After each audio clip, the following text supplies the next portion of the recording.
সকাল সকাল বসে পড়েছি চা মুড়ি নিয়ে, আর ছেলেকে দিয়ে দিয়েছি ছাতু।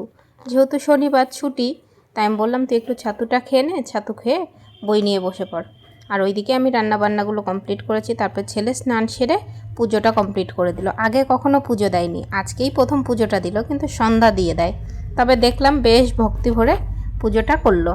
যাক, আমার ছেলে একটু বড় হচ্ছে। আর এদিকে ভাতটা রান্না হচ্ছে, আর এদিকে দুধটা জাল হচ্ছিলো। এদিকে সব তরকারি কিন্তু রেডি হয়ে গেছে।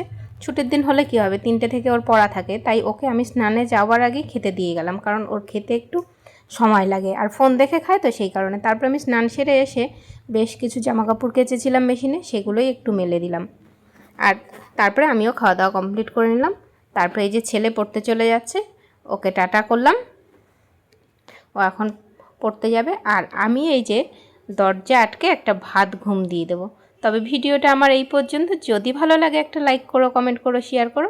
আর তোমরা সবাই ভালো থেকো, আবার দেখা হবে।